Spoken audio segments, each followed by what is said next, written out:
Alors, beaucoup de couples ne savent pas communiquer aujourd'hui. Il faut noter que la communication, c'est un flux, c'est un échange entre deux personnes. Ça veut dire que ça sort et ça rentre. Ça veut dire que quand une personne te transmet une information, cette personne attend en retour une réponse. C'est ça la communication. Et il faut dire que au début de la relation, c'est très important, mais vraiment très important, d'étudier son partenaire, de savoir comment est-ce que son partenaire comprend les choses et comment est-ce qu'il fonctionne.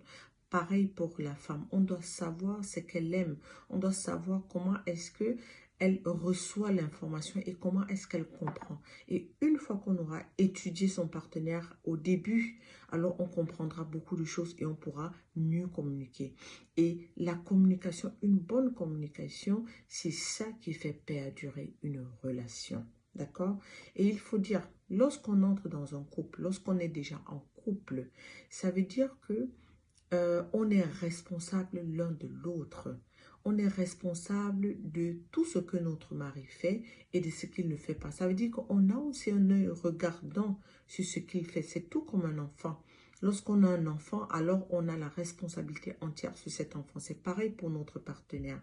Lorsqu'on est déjà en couple, que ce soit marié ou pas marié, ça veut dire qu'on a une certaine responsabilité envers cette personne. Ça veut dire que tu dois être capable de connaître le calendrier de ton mari, quand est-ce qu'il va travailler, à quelle heure est-ce qu'il sort, qu'est-ce qu'il fait le week-end, ainsi de suite, et vice-versa. Et maintenant, si ça arrive que un jour que tu partes travailler et que euh, ta femme sait que tu rentres tous les jours à 17 heures, tu te pointes plutôt à 19 heures ou à 22 heures et qu'elle te demande, mais qu'est-ce que tu as fait après le boulot? C'est normal qu'elle te pose cette question. Vraiment, c'est normal. Elle te pose cette question parce qu'elle t'aime, parce qu'elle est jalouse et c'est normal. Et pourquoi ça devrait être un problème qu'elle te pose cette question? Pourquoi, au lieu de répondre, tu vas plutôt chercher à être sur la défensive? Parce que quand cette question, généralement, quand une femme pose cette question, l'homme ne va pas répondre du genre, oh, j'ai été après le boulot, j'étais avec des copains, vraiment, j'ai carrément oublié de te faire signe. Il va plutôt dire, mais pourquoi tu me surveilles? Mais c'est quoi le truc? Pourquoi tu me poses cette question? Ou alors, ah, vraiment, j'ai eu une dure journée, laisse tomber, chérie. C'est pas ça qu'elle attend. C'est pas ça qu'elle attend. Elle est jalouse, c'est normal parce qu'elle t'aime. C'est pas la réponse qu'elle attend. Hein? Il faut chercher plutôt à la rassurer. Rassure-la. Il ne faut pas oublier, la confiance n'exclut pas la méfiance. Ou alors, quand on a confiance en son partenaire, c'est une confiance aveugle. Ça veut dire qu'essaye de la rassurer.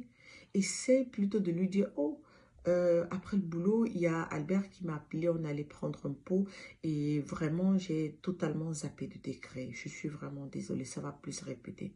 Et ça va passer. La femme a besoin de ça, qu'on la rassure. C'est tout. Elle n'a pas besoin de grand-chose. Il faut juste la rassurer sur ce point.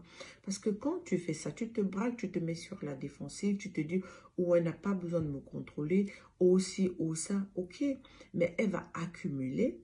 Et pour elle, ce ne sera pas rassurant ce que tu lui as donné comme réponse. Elle va se braquer sur elle. C'est vrai qu'il y a des manières. Il y a des manières avec lesquelles on aborde le sujet. Les femmes, c'est clair que quand elle est jalouse, elle est énervée, ce sera du genre, mais tu sors d'où après le boulot, pourquoi tu n'es pas rentré? Et c'est clair que l'homme va se sentir un peu, genre, piétiné et il va être plutôt sur la défensive. C'est pourquoi, lorsqu'il y a des cas pareils, il faut plutôt essayer de se calmer, de se rabaisser et de chercher plutôt à rassurer le partenaire. À rassurer le partenaire, c'est tout ce que la femme demande.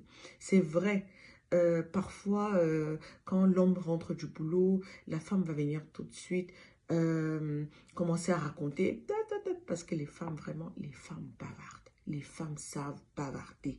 À peine il est rentré, que tu vas commencer à pourquoi tu as fait ça? Hier, tu as fait ci, tu as fait ça. Tu vas commencer à raconter. Il n'a même pas posé le sac. Il ne s'est même pas débarbouillé que tu vas commencer à raconter, raconter, raconter. Et c'est tout ça qui va aussi le frustrer. Ça va le frustrer. Et qu'est-ce qui se passe lorsqu'il y a une mauvaise communication? les partenaires, que ce soit la femme ou l'homme, ils vont chercher à se retourner vers l'extérieur. La femme va être retournée vers ses copines. On connaît les copines. Parfois, la plupart du temps, ça se passe très mal parce que de là sortent les mauvais conseils vers ses copines ou alors son téléphone. Et l'homme, qu'est-ce qu'il va faire après le boulot? Soit il va faire des heures supplémentaires ou alors il va plutôt, après le boulot, aller boire une bière avec ses copains. Sans te dire. Sans te dire. Et sa maison va devenir un hôtel. Voilà ce qui va se passer. Donc vraiment, la communication, c'est très important. Il faut chercher à comprendre l'autre, surtout dans le respect.